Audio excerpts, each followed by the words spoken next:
right in the kisser. Hey, how the devil are you? And what do we have today? Ooh, let's have a little look, shall we? We've got the Aiyima B07. 300 watt times 2 plus 300 watt. Bluetooth 5.2, 2.1 channel amplifier. Now, this is very different to what I've had previously for, regards to chi-fi amps anyway. It's a dedicated 2.1 channel amplifier, and it's got a separate volume, gain and frequency control on the front here for your subwoofer. So I may have to Scooby-Doo this a little bit. Zoinks! So before I Scooby-Doo it, let's get it out of the box.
Ta-da!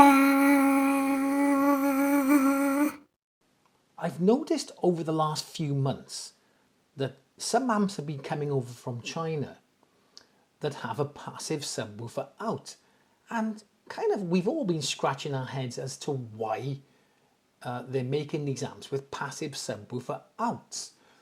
But with this amp, it makes a lot more sense to use a passive subwoofer.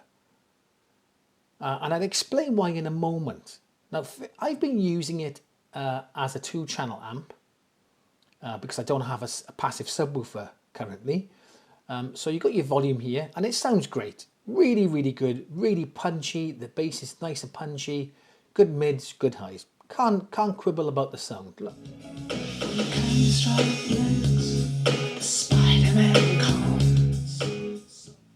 Nice sound. No grumbles about that.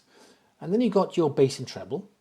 Now, I got told off recently in the comment section by one of my subscribers, and quite rightly so, okay? I was calling this middle bit here an indent. It's not an indent, it's a detent. Duh. So, there we are. I do like the fact it has a detent, okay? There we are. So going forward, I will now call it a detent and not an indent. Anyway, but I like when it has that little detent in the center. But here comes the intriguing part. On this side, right, you've got control over your passive sub. You've got your subwoofer volume. You've got your subwoofer frequency, and I think that goes from 50 hertz to 230 hertz, I believe. So I'd imagine that that's 50 hertz there. That's 230 hertz there, so somewhere there would be 180 there would be. I don't know, most people put it on 80 to 100, I don't know, there. So that's a really cool thing. And then you got a gain then, which is, I think it's plus 4 dB gain for your subwoofer here as well. So you got control over your subwoofer, over your passive subwoofer. So this makes a lot more sense than having just the subwoofer out and nothing else. Now, this is good because with an active subwoofer, say the PM6007 from Marantz, that has a subwoofer out, but I've got no control from the amp, okay, to control the frequency. I've got to do it all from the back of the active sub. I've got to control the phase and the crossover and the volume from the back of the sub, okay?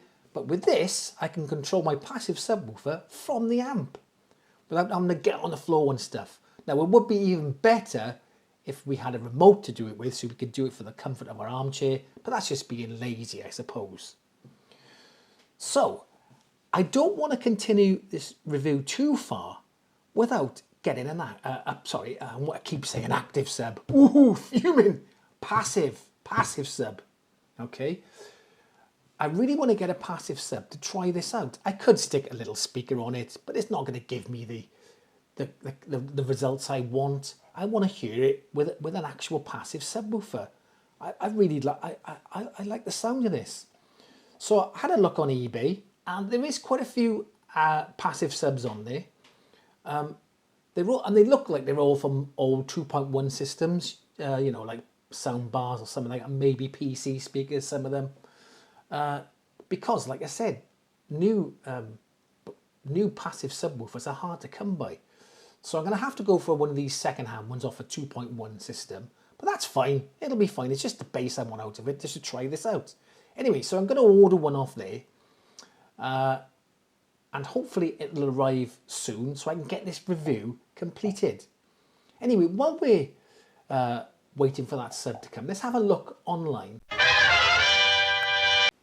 Okay, let's have a little look at the specs. So it's got the 3255 amp chip, reliable chip, really good. Most of them use that now. It's got, I think it's got 2 op amps, one for the sub, one for the 2-channel, and they're the 5532. Again, all reliable, decent op amps. And it's using the QCC 3040 Bluetooth 5.2, and you can get up to aptX HD. It doesn't look like you've got swappable op amps. They're stuck. You're stuck with the ones you've got, but I don't mind that. That's fine. They're a decent op amp. Frequency response 20 to 20. Signal to noise ratio 108 dB. Decent. Anything else? Blah, blah, blah. Subwoofer cutoff frequency 50 to 220. Sorry, I said 230. It's 220. There you go. Speaker impedance 4 to 8 ohms. Output power left and right channel 300 watt times 2 at 48 volt. I reckon that's with a 10 amp. And the bass is 300 watt. That's one channel with a 48 volt 10 amp as well.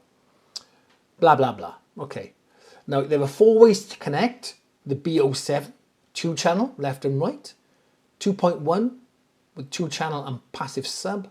2.1 channel with active sub. Or 2.2, you can have passive sub and active sub, and the active sub will come out of that auxiliary port on the back. So let's have a look down here. Now it says here, so I've got the 48 volt 5 amp. So you're looking at left and right channel output, 102 watts per channel. That's more than enough power for me. And into your subwoofer, then you're looking at into 8 ohms, 150. But most of the passive subs I've seen are they got quite low ohms, so they're down around about, some of them are like 2 or 3 ohms. So I don't know. So you're looking at 270 watts into 4 ohms with a 48 volt 5 amp. Now this is a bit confusing. It says that 48 volt 10 amp is 250 watts into 4 ohms, not 300 it quoted above. So mind you, like 250 watts is not enough. You know what I mean? But there we are. And it's 300 watts times 1 into 4 ohms with the 10 amp. And down here you've got some scenarios then that they showed above. There's the 2-channel, the 2.1 passive sub, the stereo plus powered subwoofer, and then you can have the stereo plus passive sub and powered sub. Pretty cool, pretty cool. Right, all I have to do now is wait for that subwoofer I've ordered to be delivered. Right, the subwoofer has finally arrived. Yay! Cost me 20 quid with delivery. So not a lot of money. Is it the best subwoofer in the world? Probably not. Okay, probably not. I think it's off a 5.1 Samsung surround sound system. And he must be, maybe the speakers are knackered and he's selling it separately to make a bit of cash on it. Makes sense. But it's all right. It serves its purpose. It's a passive sub. I think that looks like an 8-inch woofer by the look of it. It's ported on the back here. Just there. It's got the clip speaker binding post. It's 3 ohms and it's rated, I think, at 160 watts RMS. So that should be fine. That should be fine. In these, I don't know how accurate the measurements are, but that's what it is. I don't know what the frequency range is, but listening to it, I reckon it goes down to about 35 hertz, around about there. That's more than enough for me, okay? If you want really deep, bashing, boomy, you know, bass for movies, then probably doesn't go down far enough. But 30 to 35 hertz is more than plenty for me, okay? That's especially when you're listening to music. Right, so there's the subwoofer. Now let me show you what I've set the subwoofer controls on. Have a look at this. Hoi! Right, so I wanted to show you how I've got it set up. So what I've got the gain set halfway. So that's plus 2 dB, I think that is. I got the subwoofer frequency set 3/4 of the way, and the subwoofer volume just over half. And this is the great thing about this amp, is that I can turn the bass completely down going to my Wharfedale Diamond 12.2s. Because I want the subwoofer to handle all the bass. I don't want it going to my bookshelf speakers. So I think this is plus or minus 6 dB on the stereo part. So I'm just turning that down to minus 6 dB. So now the subwoofer can handle pretty much most of the bass. So that is beautiful. Now, if you're wondering, I don't know if you are or not, but I'm going to tell you anyway, the difference between gain and volume. Well, it's not clear cut online at all, really. So basically, the subwoofer volume is on the output stage of the amp. So after the signal has gone through the amplifier chip and the op amps, out the other side, and then that's governing there.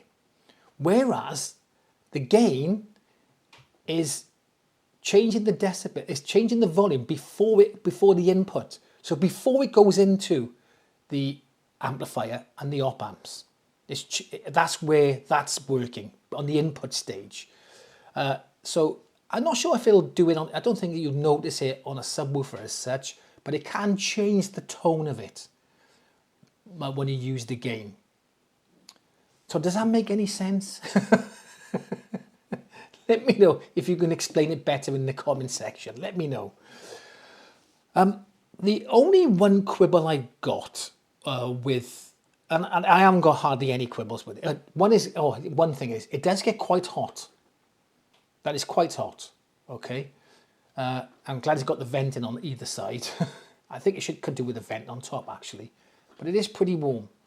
And also, it's an odd thing with the on-off switch. So you click it on. There's the on-off there, right? Let me put my microphone next to it. My voice might not sound so loud, but I wanted you to hear this. Right, so when you click it on,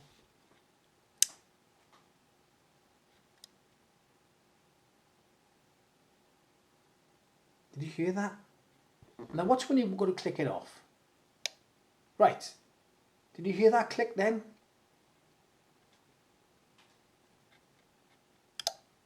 You hear that? Now I haven't even, it's actually shut down before I've even turned it off. Which I thought it's not a massive thing. It's just when you're turning the volume down a little bit, sometimes it just clicks off when you get to the end of it before it even clicks off, if you know what I mean. So I thought that was a little bit weird. It should actually click off there, not here. But there we are. There we are. Do you hear it click on then? Listen, hang on.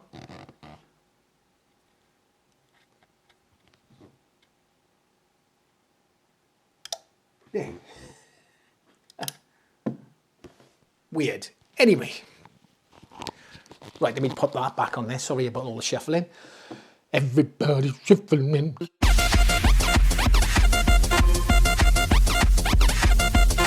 Right, so what I'm going to do now is I want to do a little sound test.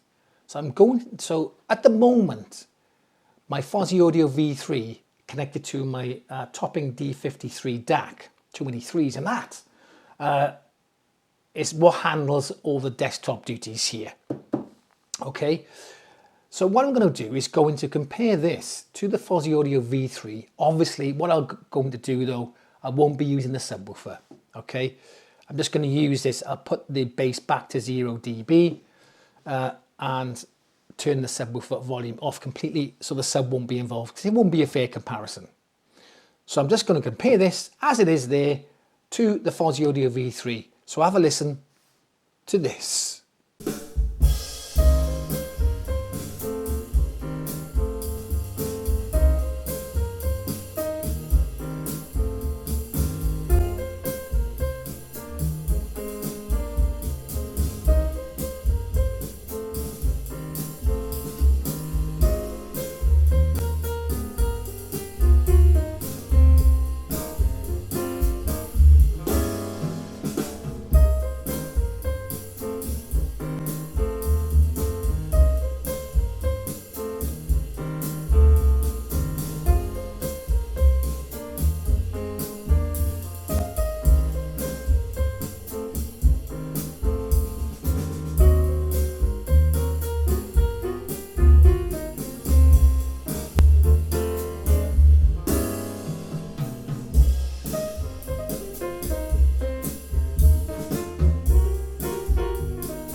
And there you go.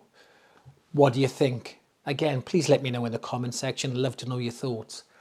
For me personally, there wasn't a massive difference between them. There was a difference, not to say that one was worse than the other. There was just a different sound to them.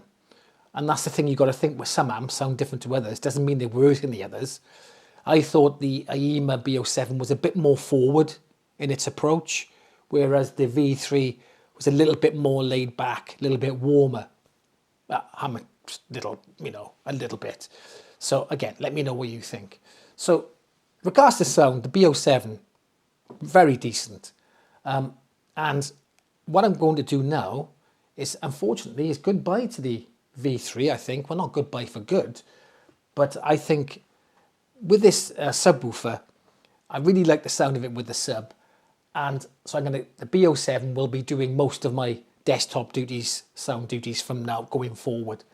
And the V3 I'll find another place for it. Anyway, so there you go. Aiyima B07, I like it.